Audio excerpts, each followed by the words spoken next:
আসসালামু আলাইকুম আমার প্রিয় আপুরা, আপনারা কেমন আছেন? আশা করতেছি ভালো আছেন। আলহামদুলিল্লাহ, আপনাদের দোয়া এবং আল্লাহর অশেষ রহমতে আমিও সুস্থ এবং ভালো আছি। নাজনীন ব্লগ চ্যানেলে আরও একটা নতুন ভিডিওর সাথে সবাইকে স্বাগত জানাতেছি। আজকে আমার ভিডিওটা যে যেখান থেকে দেখতেছেন, কাছে দূরে দেশে এবং বিদেশে, সবাইকে জানাই অনেক অনেক ধন্যবাদ।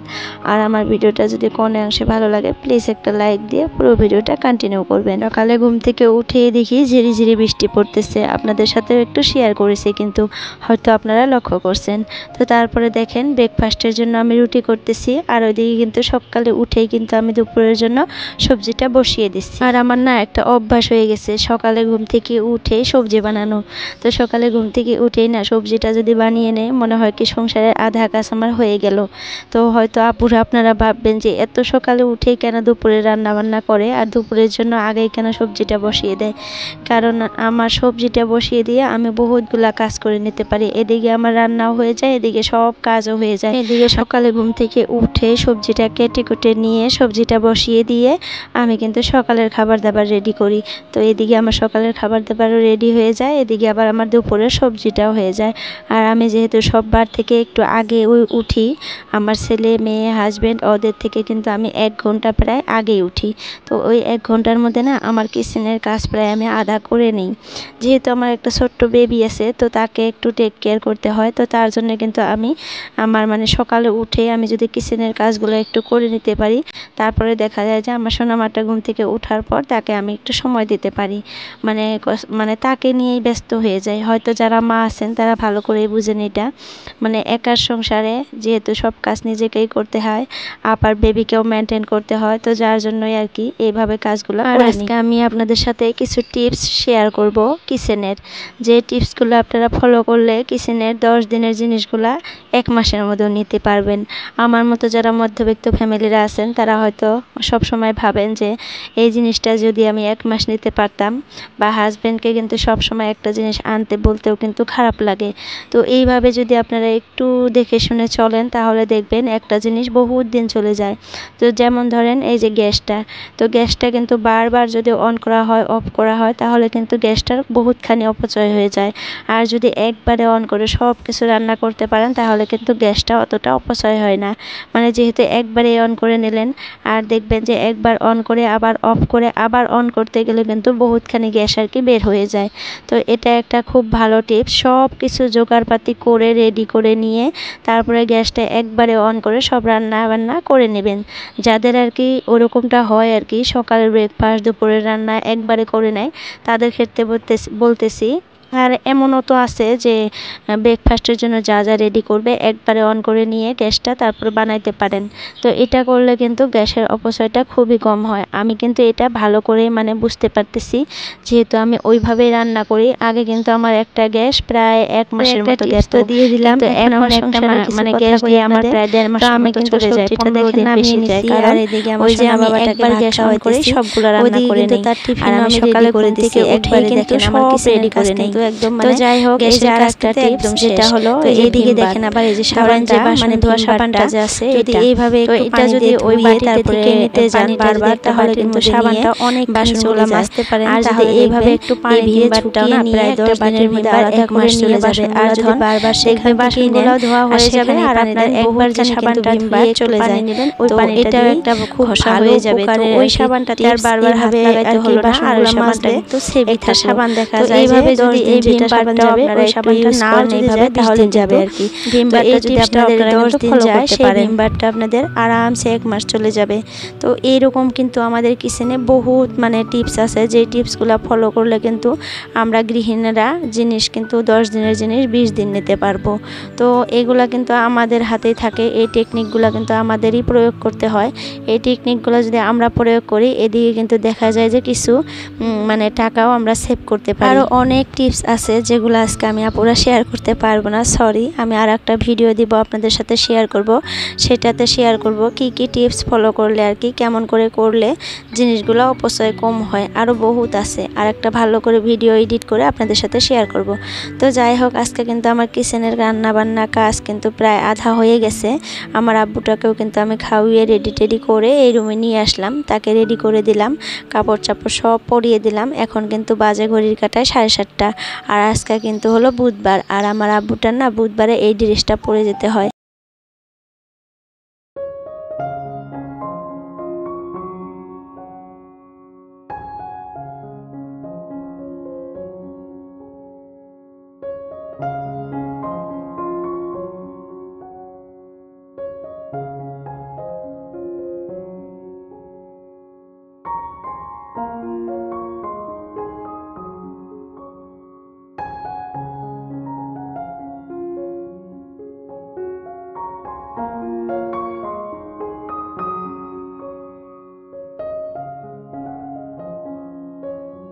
করতেছি তো এদিকে দেখেন কাপড়গুলো আমি আজকে বাহিরে রেড়ে দিতে পারলাম না, কারণ সকালে উঠেই কিন্তু আপনাদের সাথে শেয়ার করছি একটু একটু বৃষ্টি পড়তেছে, তো এখনও বৃষ্টি পড়তেছে।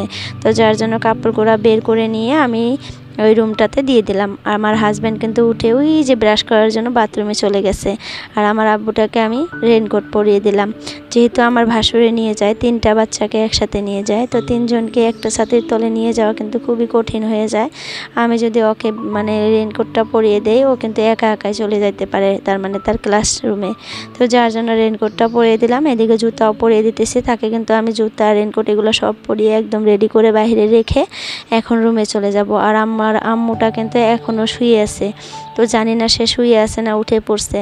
তো এই দেখেন দুষ্টু বুড়িটা উঠে সুন্দর করে একা একা খেলতেছে। রুমে আয়সা দেখে আমি অবাক যে কি সুন্দর করে খেলতেছে একা একা, একটা টু শব্দও করে নেই। তো আমাকে দেখে খুবই খুশি।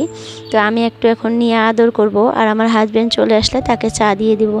এখন একটু যদি আদর না করি সে কান্নাকাটি স্টার্ট করে দিবে। আর আমরা মায়েরা যদি বাচ্চা ঘুম থেকে ওঠার পর 10 মিনিটের মতো আদর না করি, এটা কিন্তু খুবই খারাপ। মায়েদের কিন্তু এটা করতে হয়, আমি কিন্তু সব ভিডিওতেই প্রায় বলি। তো আপনারাও করবেন, কিন্তু বাচ্চা ঘুম থেকে ওঠার পর একটু মানে আদর করবেন, এতে করে তাদের ব্রেনটা ফ্রেশ হয়ে যায়, মনটাও ভালো থাকে। তো যাই হোক, আমার হাজব্যান্ড কিন্তু চাটা খেয়ে সবে চলে গেল। এখন আমি আর আমার মেয়ে একাই বাড়িতে, আমার ছেলেটাও স্কুলে চলে গেল, হাজব্যান্ডও চলে গেল। তো প্রায় 2টা-2:30টার মতো আমরা দুজন একাই থাকবো। তারপরে 2টার সময় দেখা যাবে আমার হাজব্যান্ড ছেলে সবাই চলে আসবে। তো এই যে এই টেবিলটা কিন্তু আমি সব সময় এমনি কাপড় দিয়ে মুছি, তো আজকে কিন্তু কলিন দিয়ে মুছে নিলাম। আর আমরা যেহেতু একদমই নিম্ন মধ্যবিত্ত ফ্যামিলির থেকে বিলং করি, তো একটা কলিন দিয়ে যদি প্রত্যেক দিন আমি এই ঘরের সব ফার্নিচার মুছি, তাহলে কিন্তু একটা কলিন আমার 1 সপ্তাহই যাবে না। তো যার জন্য কিন্তু আমি বেশিরভাগ কাপড় দিয়েই মুছি সব কিছু। আর মাঝে মধ্যে যখন দেখি যে বেশি লেতরা হয়ে গেছে, তখন কলিন দিয়ে মুছি। আর কাছের জিনিসগুলো দেখবেন যে কলিন দিয়ে মুছলে একটু চিকচিকা বেশি হয়, তো সেগুলাই আমি মোছার চেষ্টা করি। আর সব কিছু কিন্তু কাপড় দিয়ে মুছি। ধরেন এই যে গ্লাসগুলা, আয়নাগুলা, এগুলা কিন্তু আমি কলিন দিয়ে মাঝে মধ্যে আর কি ক্লিন করি। ওয়াশিং মেশিন, ফ্রিজ, তারপরে এই টেবিলটা, আবার হলো শোকেসের গ্লাস, এগুলো আমি কলিন দিয়ে মুছি। আর সব কিছু কিন্তু আমি কাপড় দিয়ে মুছি। আমরা ঘরের গৃহিণীরাই কিন্তু পারি একটু সেভ করতে। বাইরে তো হাজব্যান্ডরা সব সময় মানে সংসারটা চালানোর কথাই চিন্তা করে, কিভাবে সংসারটা চালাবে, কিভাবে 2 টাকা আর কি ইনকাম করবে, তাদের তো সব সময় মাথার মধ্যে ওইটাই থাকে। আর আমরা যেহেতু ঘরের মধ্যে সব কিছু রান্না বান্না সব কিছু টেক কেয়ার করি, তারা বাইরে থেকে এনে দেয় ঠিকই, কিন্তু ঘরের মধ্যে যদি আমরা একটু সেভিং করে একটু সেভ করে চলি, তাহলে কিন্তু দেখা যাবে যে আমার হাজব্যান্ডের 1 মাসের যদি বাজারটা 1 মাস আনতে হয়, 1 মাস পর পর আনতে হয়, সেখানে দেখবেন 1.5 মাস পর পর আনতে হবে। তো সেটা সেভ আমার হাজব্যান্ডেরই হয়ে গেল, তাই না? তো একটা সংসার সুখের করতে কিন্তু স্বামী স্ত্রী দুজনেকেই পরিশ্রম করতে হয়। একা একা স্বামী পরিশ্রম করলেও কিন্তু সংসার উন্নত হবে না, আবার একা যদি আমি ঘরে আর কি সেভ করে চলি, তাহলে কিন্তু সংসারে উন্নত হবে না সংসারটাতে। তো দুইজনে যদি একটু দেখে শুনে চলাফেরা করি, তাহলে দেখা যাবে যে সংসারে সুখ শান্তি সবসময় থাকবে। আর আমরা যেহেতু একদমই মধ্যবিত্ত, তো একটু সেভ করে চলাটাই আমাদের জন্য বেটার। সবসময় আর কি ওরকম করে চলতে পারি না, দেখে শুনেই চলি আর কি। সেটা আমার কিন্তু কিচেনের কাজ একদমই কমপ্লিট। আর এই পাশের বিছানাটা একদম পরিষ্কার করে নিছি। এখন এই বিছানাটা পরিষ্কার করে করে নিয়ে পর্দাগুলো একটু ঝেড়ে দিতেছি। মাঝে মধ্যে আমি পর্দাগুলো এভাবে ঝেড়ে দেই। আগলা যেগুলা বালু লেগে থাকে সেই বালুগুলো এতে করে পড়ে যায়। আর আমি কিন্তু দেখা যায় যে এই পর্দাগুলো বহুত দিন পরে পরে আর কি মেশিনে দিই, কয়দিন পর পর দিই না, 1 মাস 1.5 মাস বা 2 মাস হয়ে যায় তারপর পর দিই, যেহেতু পরিষ্কারই থাকে। যদি লেত্রা হতো তাহলে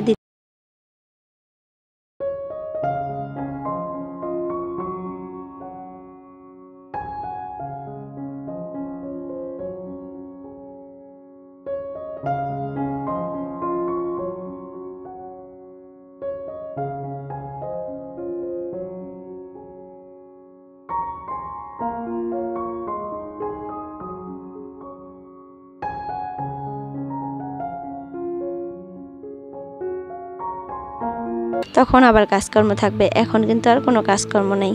এখন আমার মাটাকে খাওয়িয়ে ঘুম পাড়িয়ে দিয়ে আমি ভিডিওর কাজ করব। আপুরা এবং ভাইয়ারা, আপনাদের কাছে আমার একটাই রিকোয়েস্ট, আমি কিন্তু খুব কষ্ট করে ভিডিও করি। তো প্লিজ আমার ভিডিওটা যদি ভালো লাগে, আমার ভিডিওটা এমনি এমনি ছেড়ে যাবেন না। প্লিজ একটা লাইক করবেন আর সুন্দর একটা কমেন্ট করবেন। আর যদি সাবস্ক্রাইব করা না থাকে চ্যানেলটা, প্লিজ সাবস্ক্রাইব করে অল নোটিফিকেশনটা ক্লিক করে রাখবেন।